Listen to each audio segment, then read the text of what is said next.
This video is sponsored by Squarespace. Squarespace is an all-in-one platform for entrepreneurs to stand out and succeed online. More on them later. Sai! Brago. 1163. Promises. It is out. We got monkeys on building. A lot of monkeys. Monkeys and Monkey D. Playing around. Just monkeying People around. would argue this is better than... No! It is not better. Well, people have been saying that... That's crazy. Cover art request. I think it's typical. I feel like we've seen Luffy playing with monkeys before. It's just one of those fun things. Parkour. Yeah. You know, it's interesting. Do you like monkeys? I don't dislike them, right? Okay. But when I think of an animal, they're not the first animal. That's like the first go-to, monkeys. Off the top of your head, if you had to give them like a rating, like A tier, B tier, C tier, like where would you put them? As far as animals? Yeah, just like every animal. Like gut reaction, what would you go to? You don't have to think too hard. B? Okay, yeah. What about you? Probably like low C. How do you hate monkeys, Sai? I don't like monkeys. I like gorillas. Monkeys are just too small and lanky. And I don't like their face either. You didn't like Planet of the Apes? Those are a little bit different. Those are like chimpanzees. It's like a different type of monkey. You ever wonder about how to get your business online without the headache? I did. I tried juggling sites and sales myself, and it was a mess. It took me forever to figure out design, payments, and all that jazz. That's where today's sponsor, Squarespace, steps in. It's a platform that handles design, sales, payments, all in one place. I used it to build a solid site, perfect for growing my work and building my own legacy, like a captain charting a course. Squarespace uses design intelligence, smart tech that unlocks your creative potential. It built me a professional site, no coding needed. Their payment system manages sales and invoices. Klarna, Apple Pay, you name it, they do it. Squarespace Payments simplifies tracking sales and printing shipping labels. It is a complete setup for any business, whether you're just starting up or scaling up. And with the online store feature, I set it up to sell products seamlessly. It's like having a crew that handles the heavy lifting while I focus on the business. Want to try it? Go to squarespace.com/B.D.A law for a free trial, and you can get 10% off your first purchase of a website or domain. Click the link in the description. It's right on the screen here. Check it out. Now back to the video. I guess I just put all the monkeys together. I separate my monkeys. I guess. Okay, if I had to separate the monkeys. And there's like Mackies specifically too. Yeah, I'll probably put them in C. C? Yeah. C+. There we go. My C+. Yeah. Yeah, they're like Infernape. Like nobody really likes these guys. Whoa.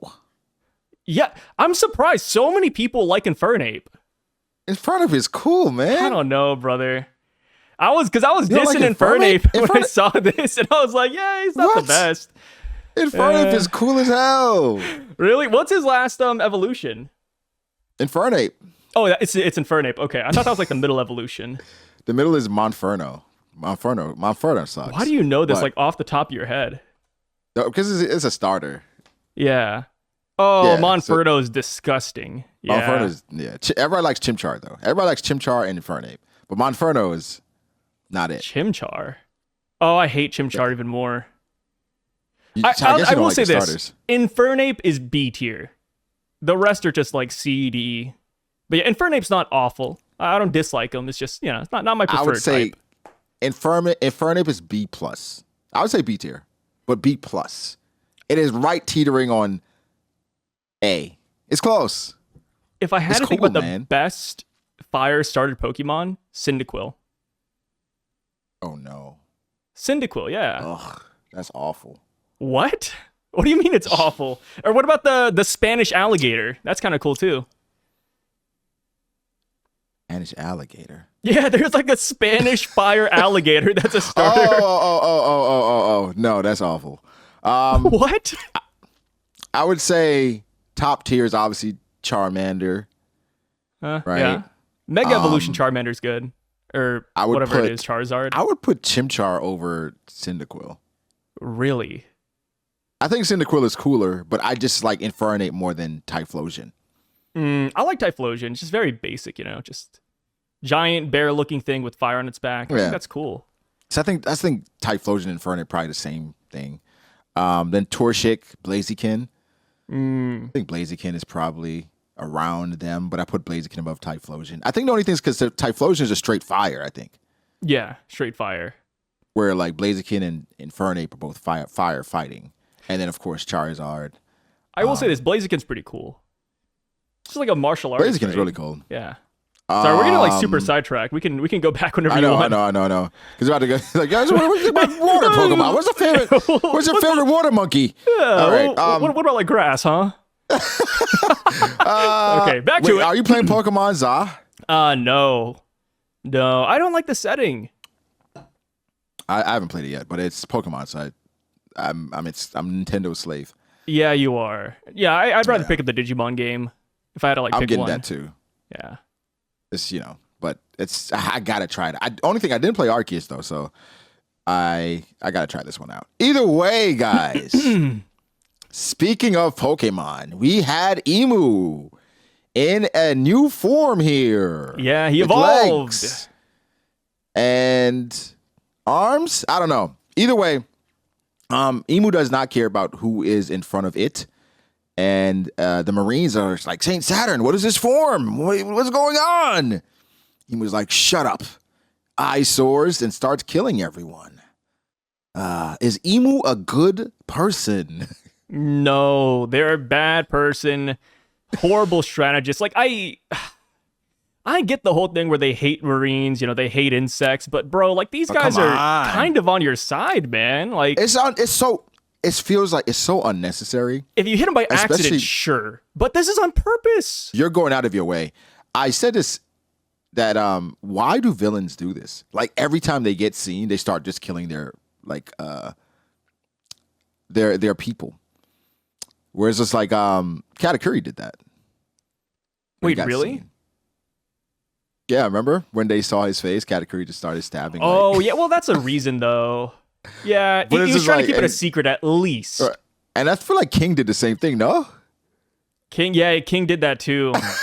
Yeah, but okay, but they both had secrets. Emu, you could say, is a secret. Emu is the secret. But they think this is Saint Saturn, though.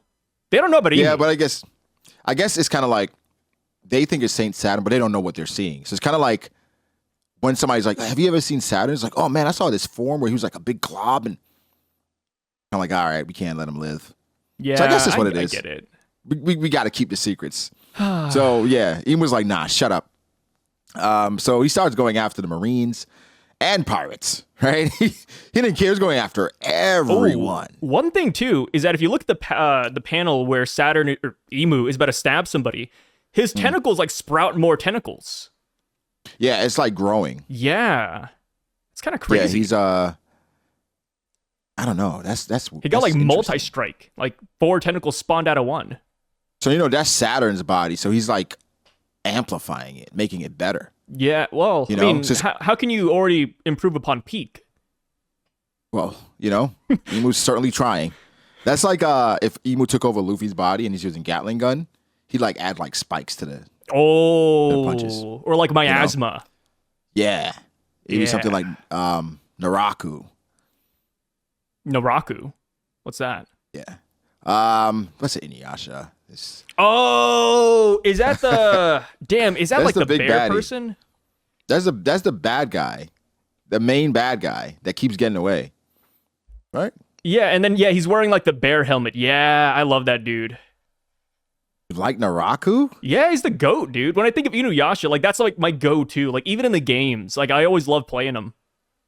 No way. That's.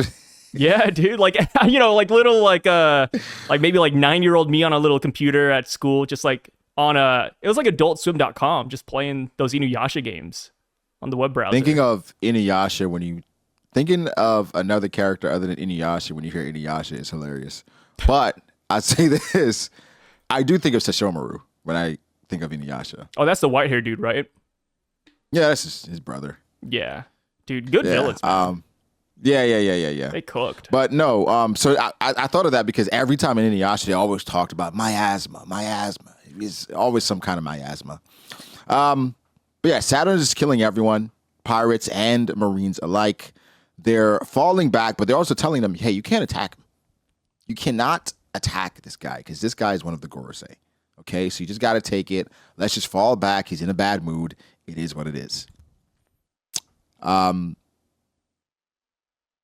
does go on as well to attack Roger's crew. And they say something that's interesting. They say this pain is oddly compelling. I was waiting for the official translation to kind of come to a conclusion about it, but I don't know. Yeah, I mean, I've talked to a couple Japanese translators, and they say that it translates to like odd or interesting. So yeah, compelling's not too far off the mark. I'm assuming that's what Biz might go with too, but it's weird. What's the takeaway here? It's like a weird feeling that the pain isn't regular pain. Maybe it's like maybe it's like a pain that comes with like a neurotoxin that makes them feel like warm inside, but that's just like a precursor to Domi Reversi. Or it could be like wait, you watch Attack on Titan? Some of it. Oh, I was gonna say the spinal fluid. I have no idea what that is. Into them. Yeah, but it's a situation where I think this could be the precursor to Domi Reversi, where maybe it's like going towards the light. Like, oh my God, this pain. It could be like soul hurts, damage, but it feels good. Yeah, but that's interesting. That's gonna be bigger of later. course, yeah, it's gonna play a part. But Roger tries to get away and tells Gabon, "Hey, cover these guys." And Gabon, Oda doesn't do 1-to-1, but it's like certain traits that certain characters have. This is something Sanji would say to Luffy, like, "Yo, just all right, don't do anything crazy because I can't babysit you here." And of course, with Gabon, there's a mention of like things that happened in the past with him or Roger, whatever.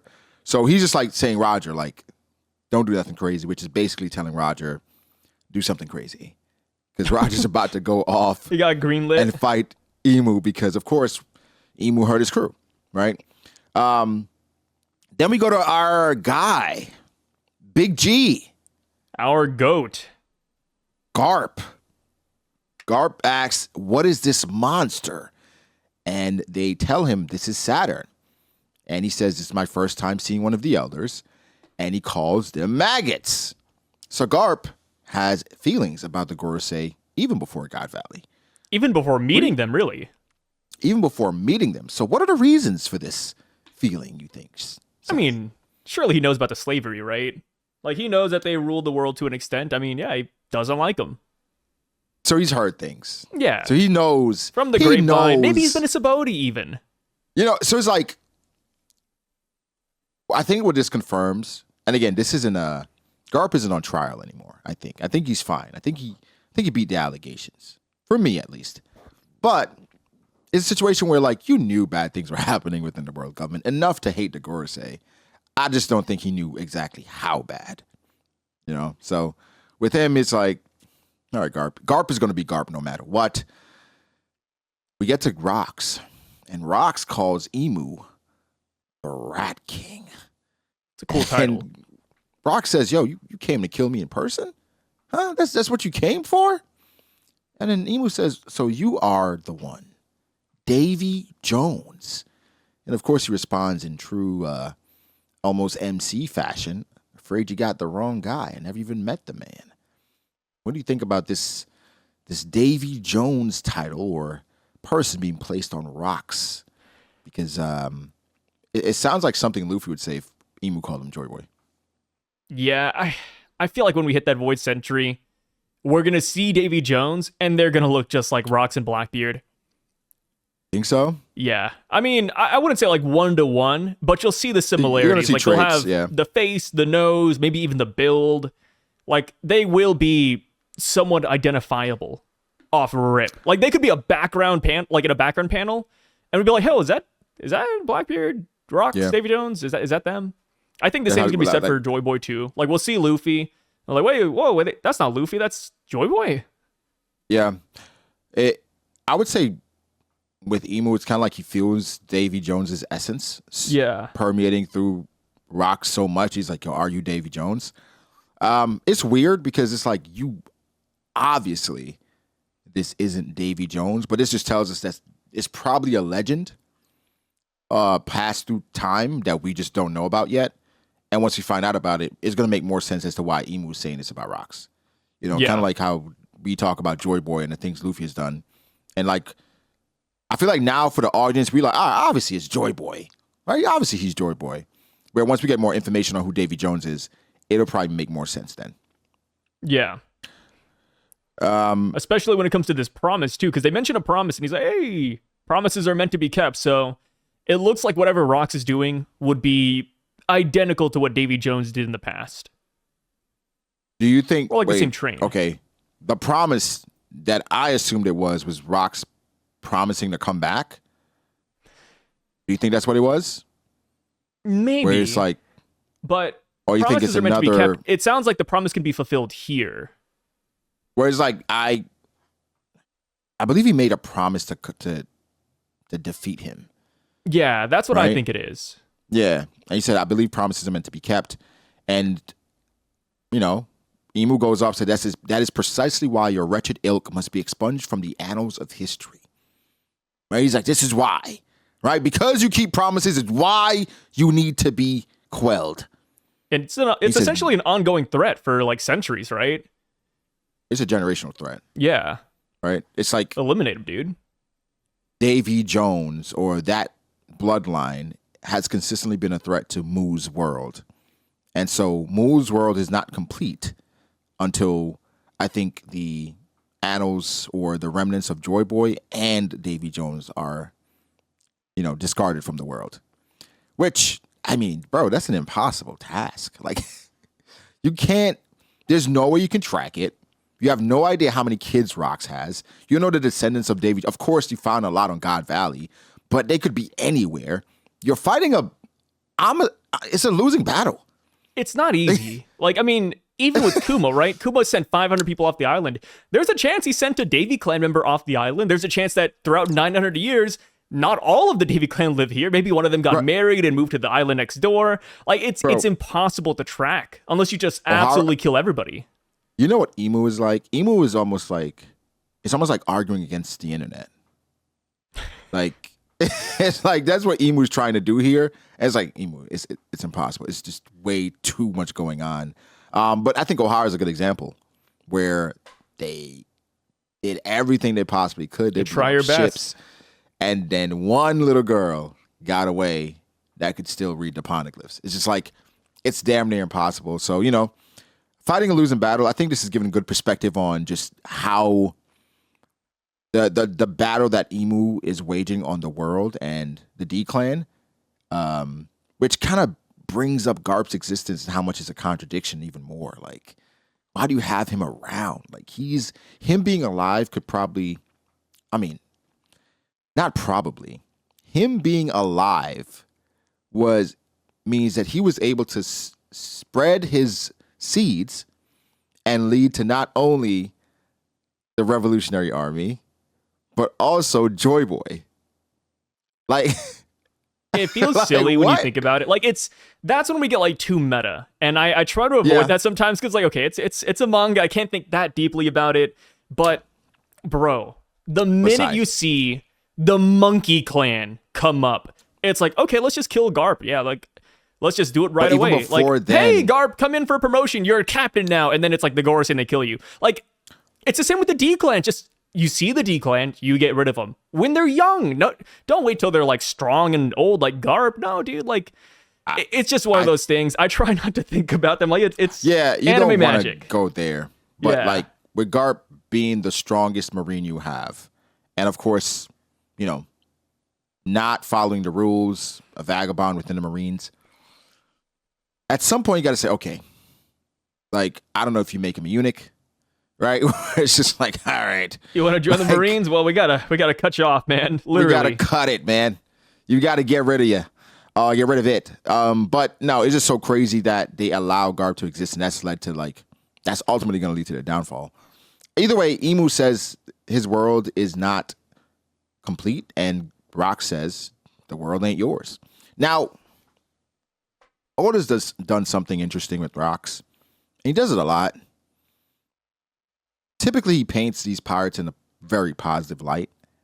And I think even after this chapter, Rox is viewed even more favorably. Because it feels like his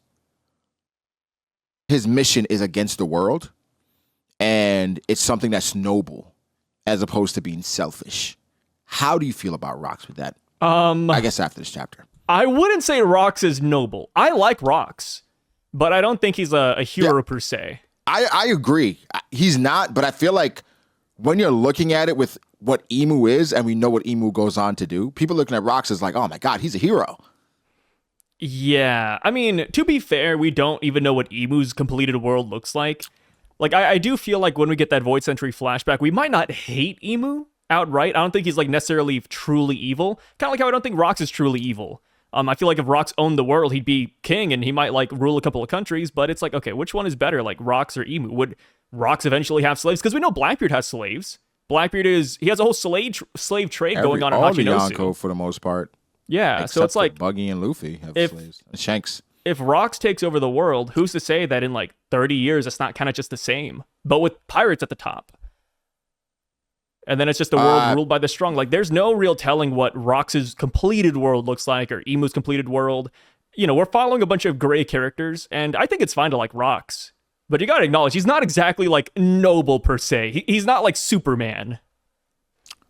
I think Rox is somebody, like, if you put ourselves kind of in the One Piece world, if you found out that he was taking over the world, I'd be a bit worried. Yeah, I'd be worried. Okay.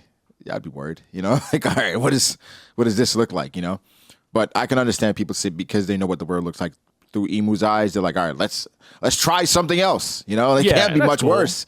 You know. Yeah, there's nothing wrong with that. Like I said, we don't know what Emu's going for. We don't know what Rox is going for. There's no like true heroes in One Piece necessarily. Like if you had to put one character at the pinnacle of the world to rule everything, who would it be? Because I wouldn't even pick Luffy. Kuma? Would I want Kuma to rule the world? I feel like Kuma wouldn't do much. Like, I mean, even Kuma said it himself, right? He's not a great king. Like, that's why he gave it over to Bulldog.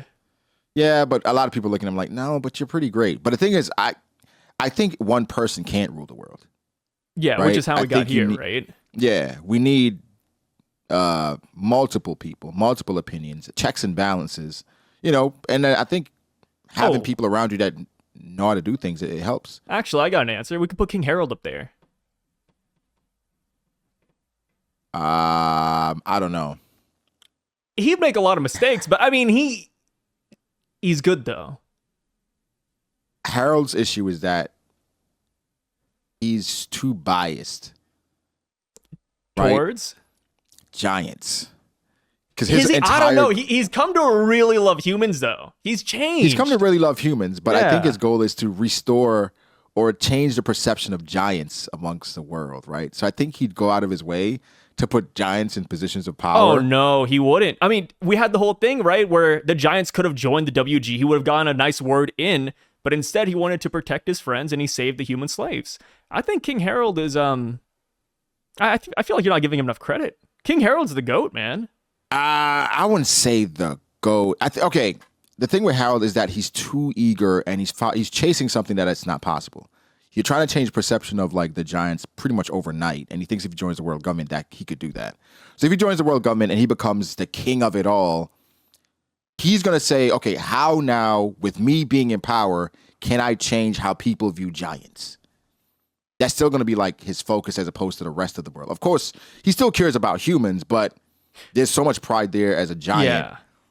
I think that's the only thing I see could possibly be an issue. Now, if Ida is there, you know, as an advisor or something. I thought you were going to say Estrid for a minute.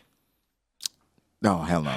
Well, right? If Estrid was still alive, hear me out. Things would be a little bit different. Yeah, right? Some checks and balances. I would say if Harold is at the top with other people there to check him as opposed to him just having full total control, then for sure. Yeah. I can see it working. Because he is a good king. But it's like, would you be a good king for the rest of the world? Even knowing that you can't immediately change how people view the giants. It's almost like... I have an idea. You put out propaganda for giants. Good propaganda? Good propaganda. Yeah, you're the world government now. Make all the propaganda you want. That's what I would do. It would work until like the giants out there that are still doing bad things. It's like, well, yeah, but what about this guy that's still killing humans over here? So, it would help. It would help. But I think it's almost like if somebody of a specific race becomes like president or king, it's certain expectations by that particular group. Like if King Neptune became the king of the world. Oh, I wouldn't want that. Fishmen, but the thing is, fishmen all around be like, well, hey man, like you gotta change how we're living now, right? And I think Neptune might be kind of forced a little bit to kind of lean towards fishmen and how he's gonna change their lives and make them better while he's in power, as opposed to like the betterment of everybody else. Yeah, That's the tough part. yeah. There's no like good answer for like the rule of the world. You got to like pick one. I think person. somebody that would be unbiased, as far as like the betterment of the world in general. You gotta look at. I mean, Would you still go to Kuma? Dragon feels like a layup choice, but Yeah. he doesn't want that.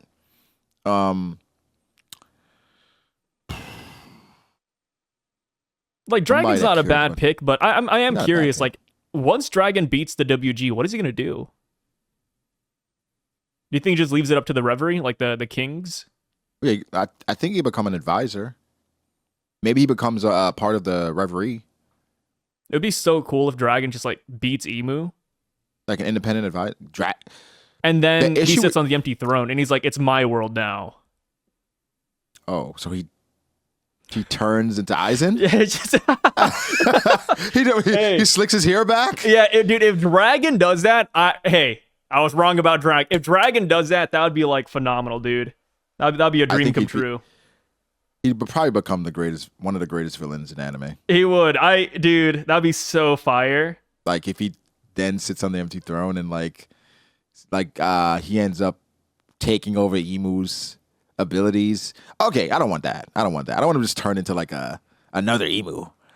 But then if Luffy has to go against him at the end, that would make for some interesting stuff. It's kind of like Father. Sure. Ooh, Yeah. or maybe Emu takes over Dragon. Just Oh no. getting more ridiculous now. Okay, we'll Yeah, stop. it is. The more you think about it, good thing we're not writing One Piece. That's what somebody's gonna say. Good thing these Right. guys are running One Piece. What the hell is this? Phew. Evil dragon? Dragon Moo? Whoa, huh. I think That's so funny. with Garp now, they're giving Garp the report saying, "Yo, Rock's that crazy bastard. He's going after Saturn." Right? And he's like, "Yo," and they're asking the Rear Admiral, "Should we provide backup?" And Rear Admiral is kind of like, "Well, I don't." And Garp is like, "Damn right we should." And they're like, "Wait, Garp, wait.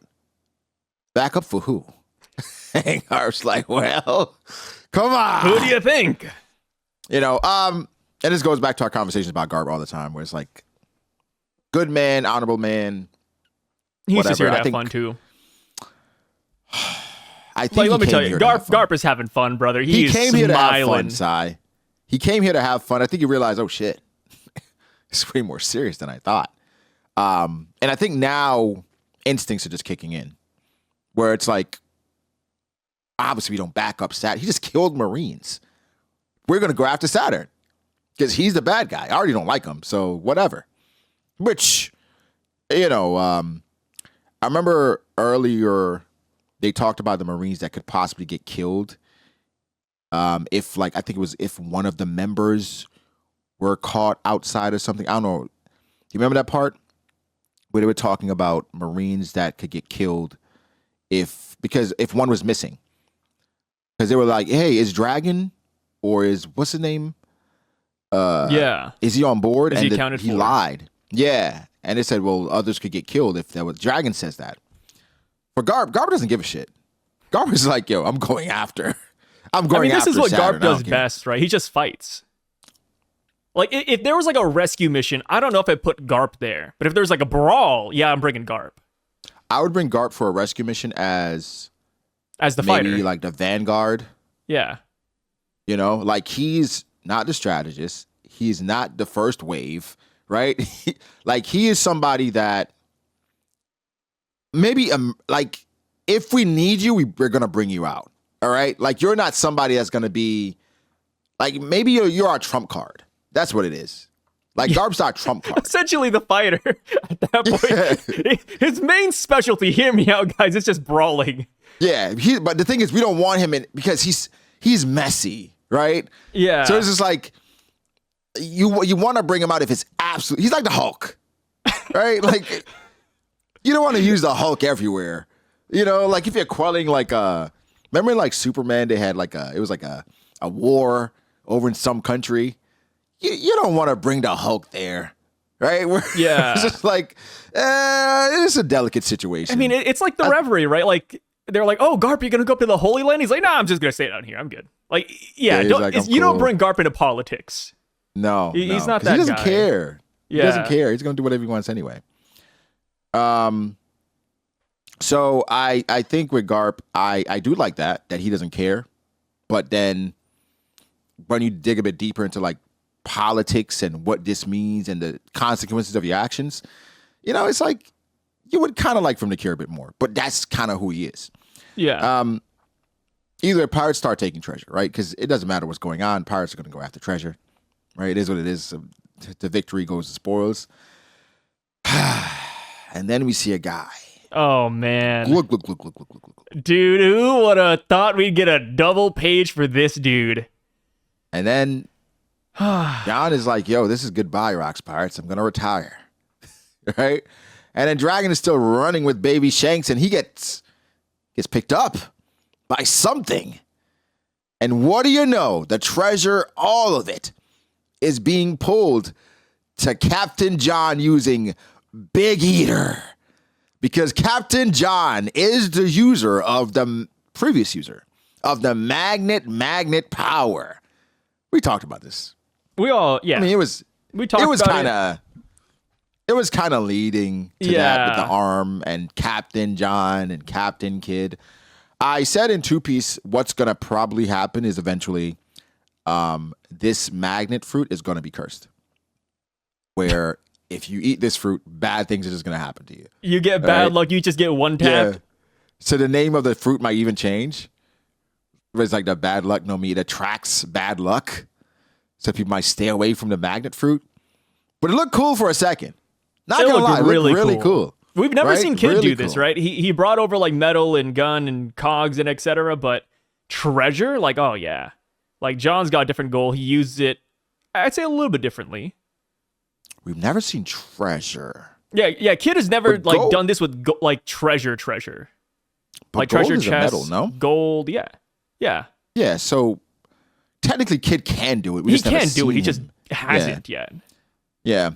Either way, you know, John is going after all the treasure, which I think is my only issue with it. He probably should have done this that from the beginning, right? Like, treasure's coming to him from all around the island. Why didn't he just, like, I don't know, do this before? Well, I don't even think you do it now. You do it once you've secured your way out. Like, if you're on a ship. Oh, yeah, you're on the ship, and then you bring it.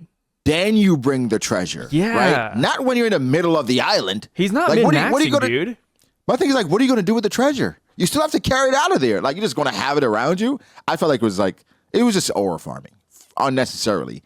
And then you get taken out by a booger, man. I know it's a booger bomb, right? But I would say this. Captain John is who we thought he was. It is the equivalent of being taken out by a cannonball. Yeah, but I would assume that you would have at least a countermeasure, right? Like, what did you think was going to happen? You're taking everybody's treasure, John. You know what? Here's the thing. You know, maybe we're underselling the booger bomb. Maybe this is a Kamusari level attack. Hey, man. This is the divine departure of the past. I'm going to go out on a limb and say it's not divine departure. I'm going to say that this Captain John is just probably mediocre. And what? He's just like, no, a cool guy. Like if I had put Captain John in today's world, he's like a commander, but maybe like a third. He's like a third or fourth commander. I don't know, like dude. People were saying that Captain John was Rox's vice captain. They were saying he's like the Zorro on the island. Yeah, I said like he was just the guy that Rocks was cool with. He was just using him for treasure. And he ends up just being, he was just like, who was the equivalent for like Luffy? He's like Brook, man. He's a musician. He's just like he's the Brook of the crew. Like he's cool, but like, what do you think his bounty was? Oh, I think it's pretty high. I think he gained some more infamy from the Rocks Pirates. I would say easy billion. That might be a bit much. Let's say 700. 700 million, Captain John. 700 million. Yeah, because I mean, if you look at it with Big Mom, Whitebeard, Shiki, over $1 billion. They might gas Gloriosa and then Silver Axe because Shiki's rival and stuff like that. Captain John, probably eight. Oh, billion. I'll give him like 1.1.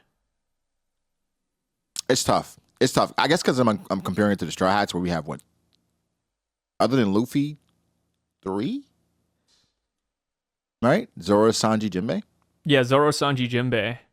Yeah. So, yeah.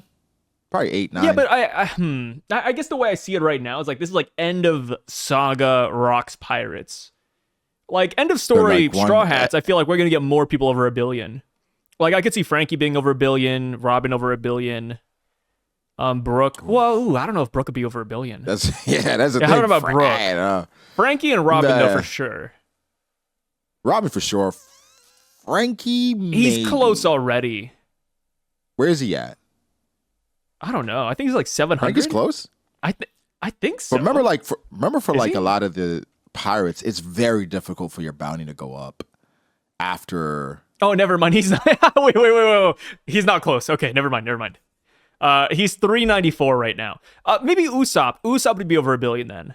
He's at 500. Yeah, and he Usopp gets like the stupid increases as a fluke. Yeah, he'd get over $1 billion as a fluke. Yeah, but maybe even Chopper. Yeah.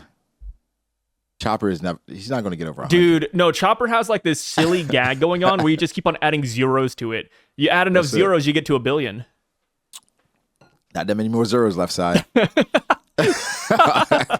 I don't know, dude. From 10 to 100 to 1,000. Wait, the next one $1 billion.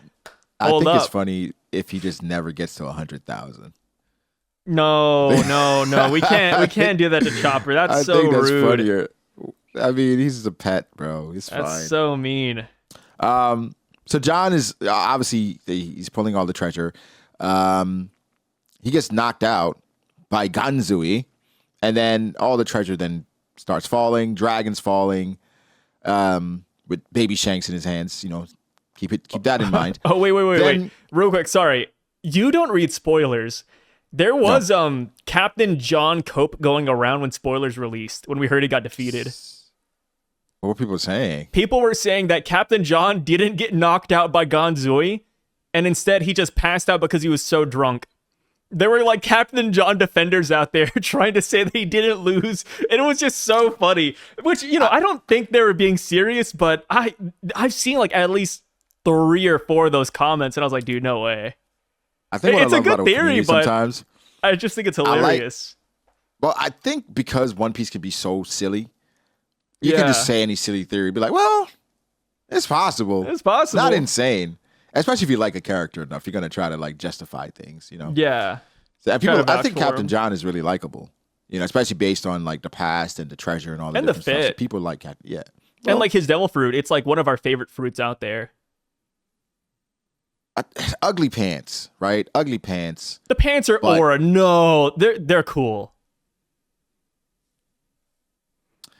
One thing that he has in common with Kid, ugly pants. But who was that guy that like always has a clock with him? Flava Flay. He reminds me of Flava Flay.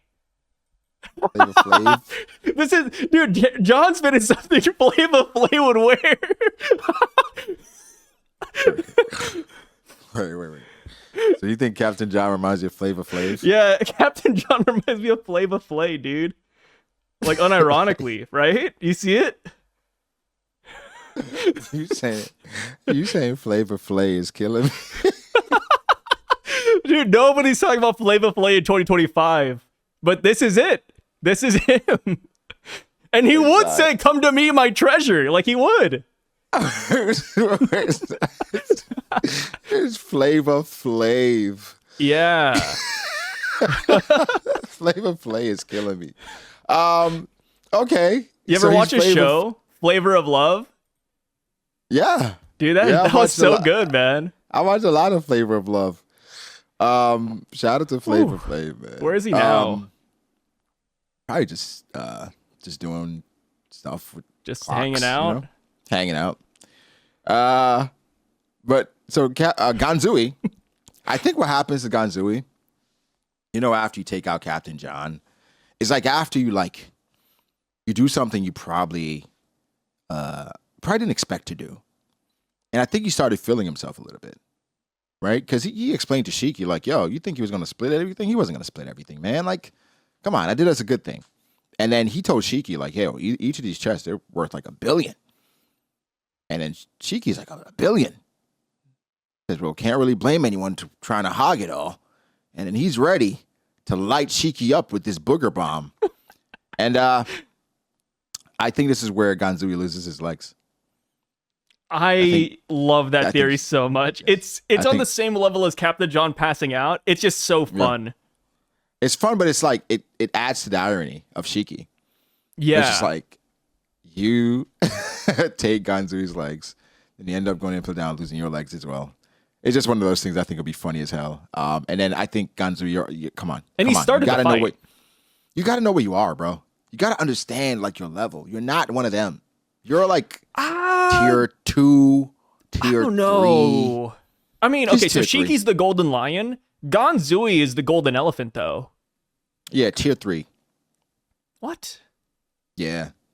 Like, all right, so we have tier 1s, right? The tier 1 people are... Barbell, Kaido, Big Mom, Whitebeard. Absolutely not Barbell. Barbell, I don't know if Barbell is on this list. Have you ever heard the expression, you saved the best for last? Mm-hmm. There's a reason we haven't seen Barbell yet at God Valley. Like, we've seen him in the background, but we haven't seen him fight yet. Ty, I think he's dead. No. No, he's not dead. No. Oda would never do that. Oda, please. Show us that he's not just a DEI hire fishman. I think he's dead. I think Oda brought him on to just show him around. He's dead. But no, I think Ganzui's like tier 3. Like you got the tier 1s of Rocks, Whitebeard, Big Mom, Shiki. Shiki might be tier 2, to be honest. I'll put him tier 1. I'll put Kaido tier 2 because he's still young. So Kaido tier 2. Yeah. Maybe even like the Gloriosas. No, Gloriosa's tier 3. No, but I'm talking about like as far as like cachet. Oh, okay. So I thought we were like power scaling. Nah, Okay, never mind. We have no idea how strong these people. But it's like as far as cachet, as far as like how known they are to the world. Like is Ganzui more known than Gloriosa? I don't think so. I think so. Yeah. Well, ooh, wait, never. Gloriosa's Empress. Yeah, never mind. But Ganzui is like the smuggler. Is he, or is that Wang Ji? No, Wang Ji is the pirate prophet. Ganzui is the smuggler. I remember because we were joking a while back. We're like, oh, how's he smuggling with the body that big? Oh, so he's like Dufeld. Yeah, he's like the opioid guy. Like China would hate this man. America would hate this guy. Yeah. So like, yeah, okay, maybe he's tier 2. Countries would pay you to kill him. Let me tell you. Either way for news. Ganzui, Shiki's on another tier. All right, you're fighting above your pay grade right now, Ganzui. Like this is one of the main guys. So I think he loses his legs. Now Garp, they're all trying to bring down the Vice Admiral because, if he does something, they could be affected as well. And I think they actually like Garp, and so it's like trying to protect him from himself. And Garp doesn't care. He's dragging like 30 people because he's going after Emu. It does not matter. Now. Kaido and Big Mom. I think what I liked about his chapter as well. Oda gave them kind of all reasons for being here. Like it wasn't like an Avengers thing where they all just popped up. You know, like all the women out of the story just popped up for one big attack. No, he gave them reasons as far as like why they would be here. Like for Garp, he's going because his guy's killing Marines. Roger's going because he's killing his crew. I love that scene from Avengers, man. Yeah, it's made me not watch it since Dude, then.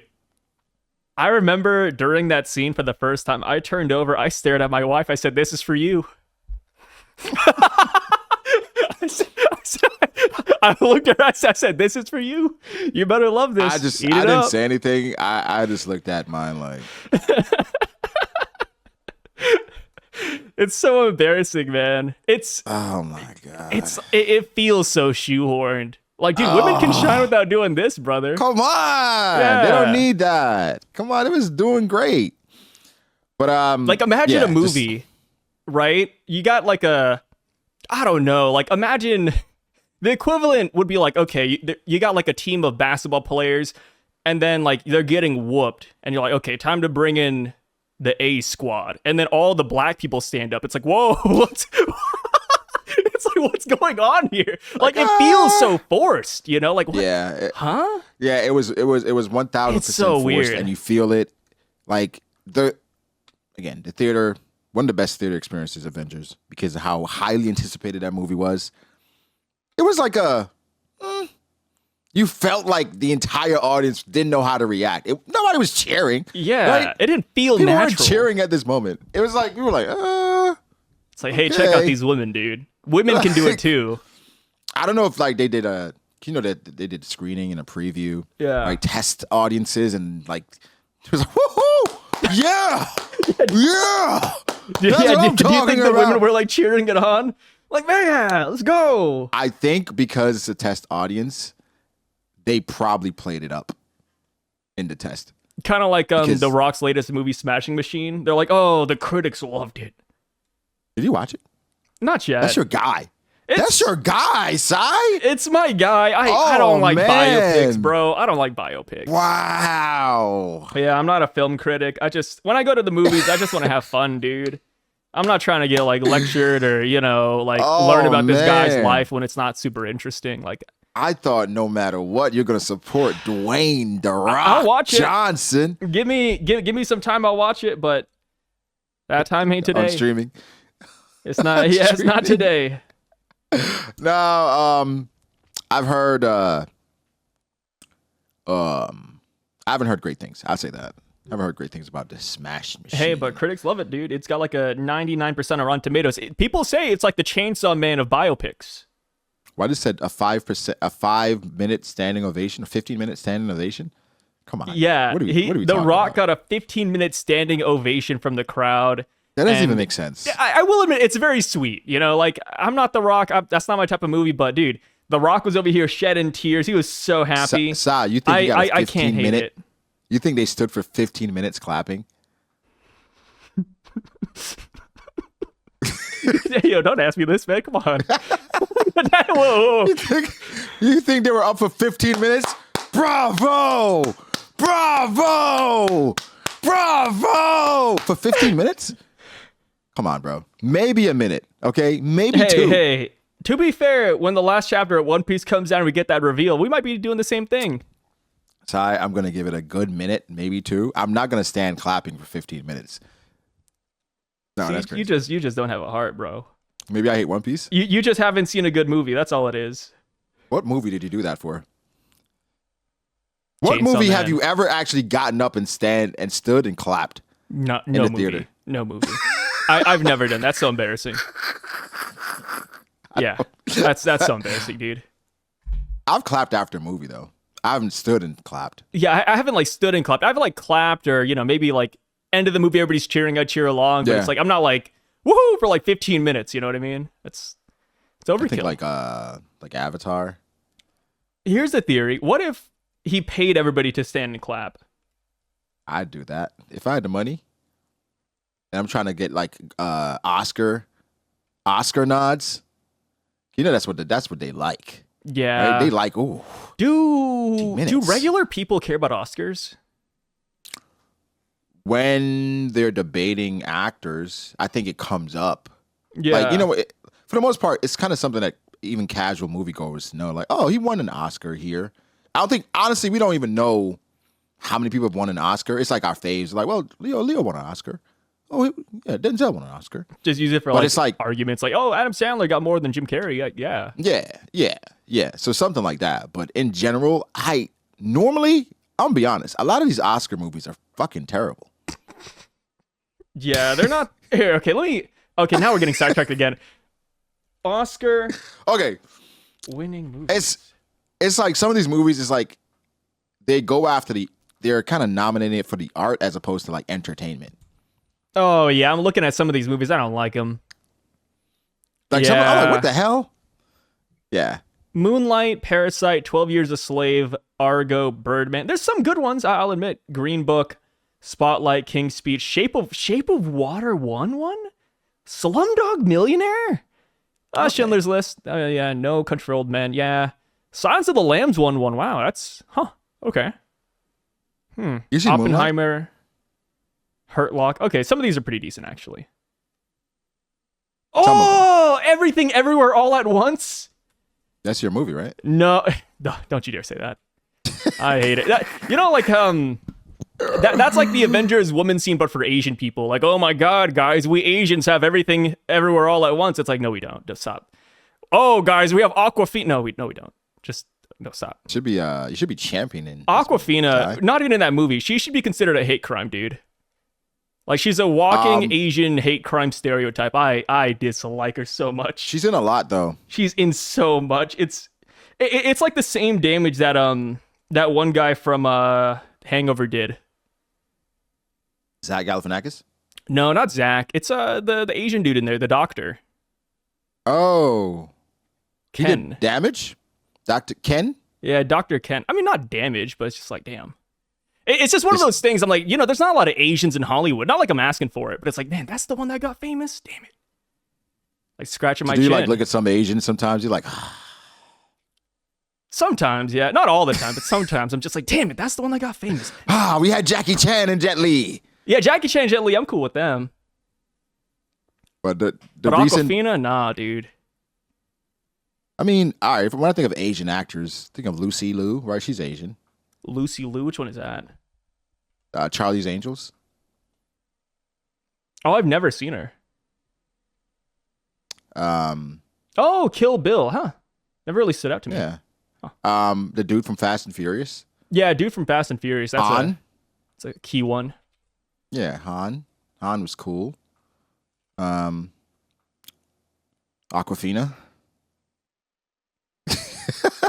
Oh, and then the most recent one is Simu Liu, I think is his name. From Shang-Chi. Yeah, I'm not a big fan of him either.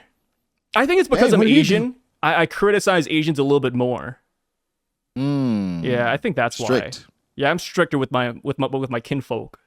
Aquafina's like, fuck you, man. yeah. She doesn't know who I am. Yeah, that's fine. I'm not going around spewing Aquafina hate. Only here. It's okay. I got let out like once a year, like a tap. That's fine. So speaking of hate, we have Kaido and Big Mom still hating each other, and they're just hating each other around Emu, and this leads to a fantastic panel of Big Mom, Kaido, Whitebeard, Roger, and Garp. Ooh, some people, let me tell you, Braga, would stand up and clap for 15 minutes once this gets aired in the anime. I would say this. The anime is going to make it look better than this. Yeah. For sure. I think for me, what moved me was seeing all these people at once doing this attack versus Emu, not necessarily how the panel looked. Because I felt like the panel could have been better. Yeah, I'm not a biggest fan of the POV. Like, I kind of wish we saw their faces or something, but that's just me. It's fine. Pedantic. I think for me, I just enjoyed that. These, more than likely, we would never see a combined attack greater than this ever. Never again. This is the greatest combined attack ever and ever will be, in my opinion. Somebody was like, well, no, it could be a combined attack greater than that today. They mentioned with who? Luffy. They mentioned Akainu. They said Okay, Shanks. okay, you're bringing in Akainu. I didn't even think about that. Okay. Luffy, all Shanks. the admirals. How about that? Well, it depends on. This is young Kaido, Yeah. right? And this is a young Big Mom, young Whitebeard. Like, do you feel like their power? Well, we saw Whitebeard tilting the seas when he was younger, without even doing anything. And this is his the first time he's ever said a named attack. You could argue he used named attacks in Marineford, but this is the first time he's ever said anything when he's attacked in the story. So, somebody said kid. That'd be fun. Yeah. Yeah, I mean, we're gonna get more combined attacks like this right level? here. At this level, I don't know, but I do think we'll get hype combined attacks. Like we could get like a Shanks, Mihawk, Buggy, Luffy, Blackbeard one. I do think an Admiral focused one would be pretty cool. All 5 Admirals, and then you put Dragon in there too because he was a former Marine. I think that would go really hard. I wonder how the Marines feel. Or About what? felt once they found out that Dragon was a Marine. It was like, fuck. We let one get away, and he became our greatest adversary. But this combined attack, the greatest attack so far we've seen in the story, combined attack, doesn't do anything, right? Doesn't do anything to Emu. It's a great attack. God Valley's still standing. You know what would have been dope? If we saw God Valley beforehand, or we saw God Valley with the split, right? Yeah. And then after this attack, God Valley split. Like this is what does it? Yeah. That'd have been dope. Dude, Emu, by the way, they look like they didn't even know an attack happened. Yeah, Emu just casually Not even looking at them. Emu's looking at the sky, dude. Yeah, he just like which begs the question, like, how does Somers find out about like the manipulation based on immortality or whatever? And then it's like, okay, does that even work on Emu? It kind of makes it look kind of ridiculous. Not gonna lie. Either way, at this point, you have it where people are getting knocked out. Rayleigh's trying to keep the pirates or the Roger pirates in order while it's still running away with Shocky. But then we see Dragon, and Dragon no longer has the baby. He has a log in his hand. Somebody said Shanks used substitution jutsu, bro. That's all. I mean, I don't know how this happens, right? I really don't know how this happens. I think this is like Oda's way of like, oh yeah, this is how Shanks does not end up on a Navy ship. And also, Dragon, what was your plan here? What do you think happens if Shanks goes on a Navy ship? He more than likely just ends back up with Garling.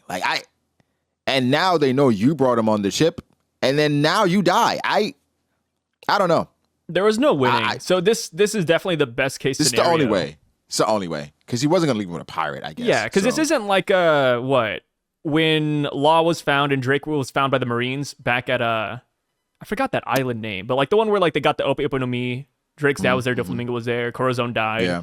Like they found a kid the and they're like, yeah, they could take him out because obviously the kid is non-consequential.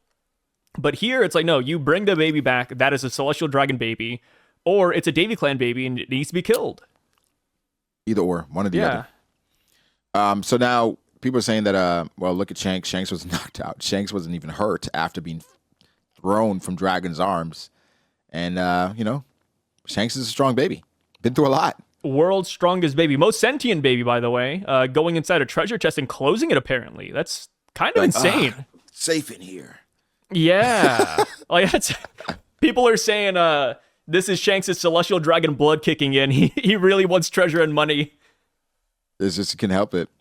He can't help it, dude. And Emu's unaffected. And then Emu is talking to Rocks. He just, after that attack, by the way, not ow, ouch, ooh, that was great.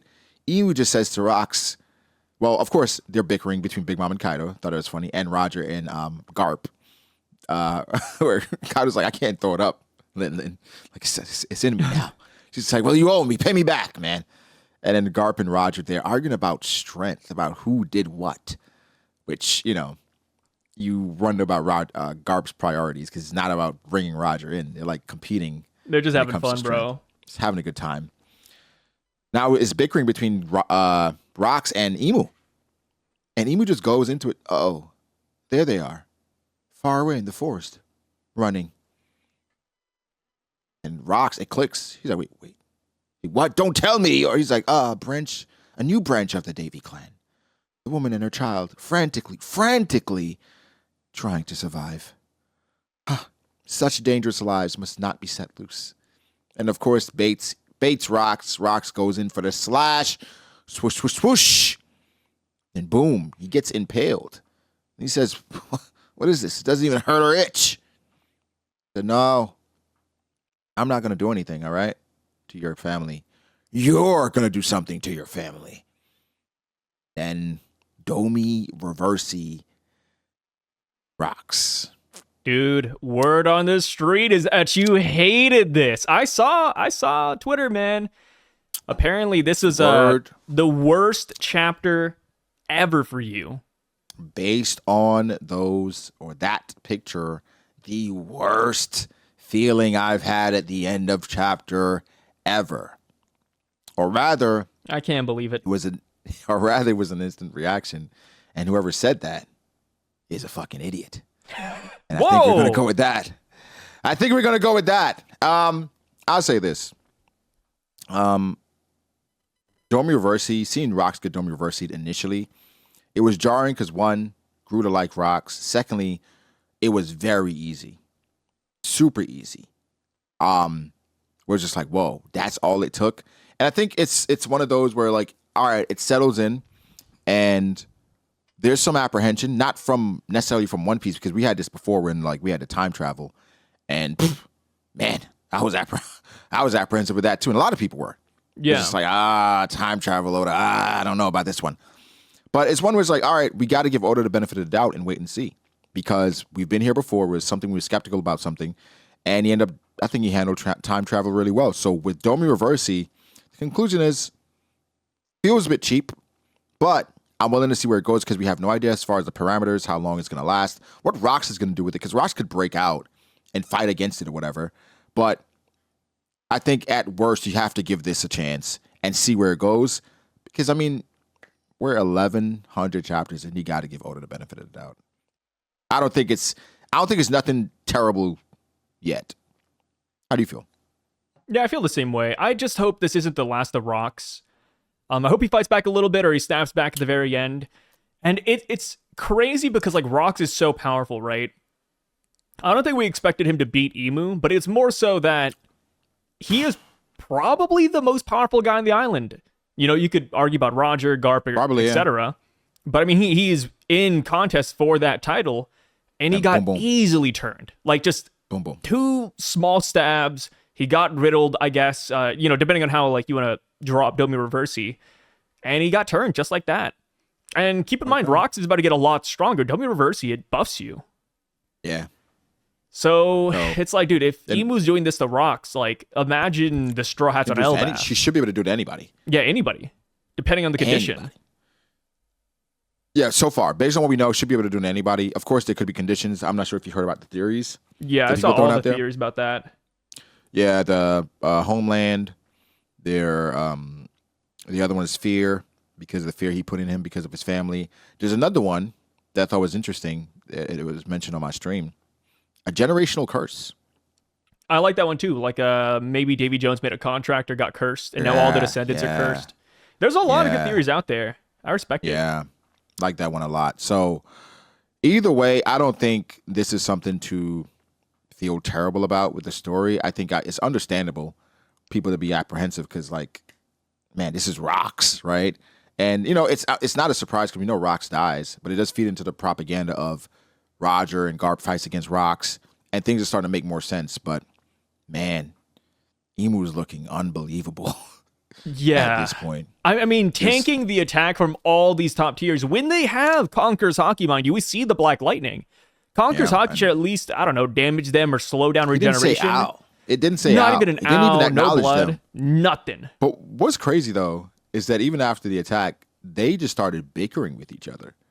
They thought it was over. I mean, when you're in a fight, you don't expect somebody to like survive that, right? Or like especially regenerate. with the group that you're with. Yeah. You're like, yeah, there's no way they survived that, and like, boom, they survived it. And his Garb did look up, surprised, like, huh? Like what? Yeah, you hear like the swoosh swoosh sound. You would expect that from all of them, though, right? Yeah. Like once he starts talking again. Yeah. Like a new branch of the. You're like, wait, what? You're still alive? Garb is the only that really looked up, but that's after the swish swish. So I don't know. It's funny because like the last we saw, Rox was like, "Oh, like guys, we're looking at the world." If I was somebody there, I'd be like, "Hey, can you explain it more? What the really the world? What do you mean the world? What do you mean?" He's like, "Come turn the world upside down with me." Yeah, and it's like, this guy. I wonder if like everybody has a different definition of what the world is. You know? I bet they do. I mean, ask Whitebeard. He's probably gonna say his family. Because like when you think about it, I think it's interesting where like Roger talks about the world with Rayleigh. Then you have titles with like strongest man in the world, strongest creature in the world. You know, I wonder if like God Valley kind of crafts these characters and their future. I want to see like their takeaways after this. I mean, obviously we know where they end up, but you know, what's the conclusion after? Especially with Garp.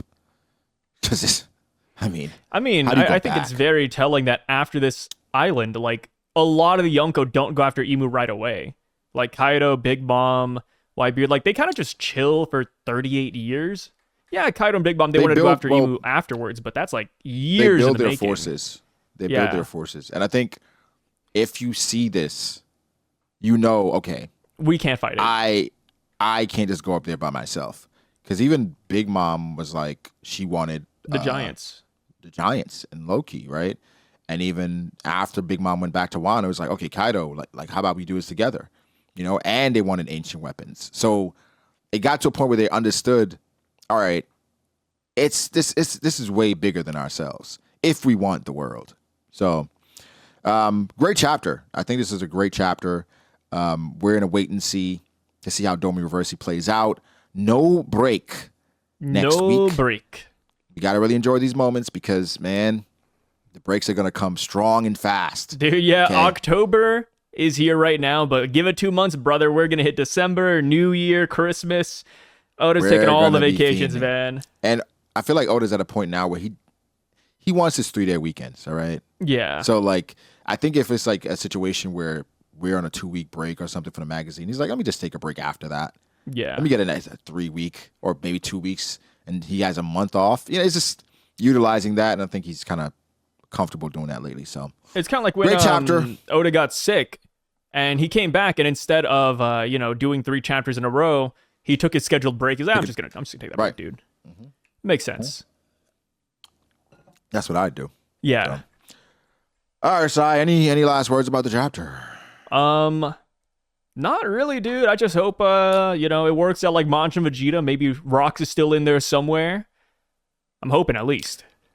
I think that's something I'm hoping as well. Like Rox can break out of this in some way. It would be cool if Rox could be a nice callback if after he gets Domi Reversi, like a D goes on his forehead. That'd be but so then he's in stupid. Control. Just the D. It could be like Hakuba, where Cavendish got taken over, but it's like half. Oh, that's interesting. I like that idea. I believe in Rox. But I think either way, I think Oda understands. As much as Oda built Rox up, he's gonna make him look cool, right? Because obviously Blackbeard doesn't die, so yeah. Let's see what happens there. But yeah, I believe. Let us know your thoughts, guys. Make sure to like the video and subscribe. Check out Sai, link in the description down below, and we'll catch you guys in the next one. Peace out, guys. Out.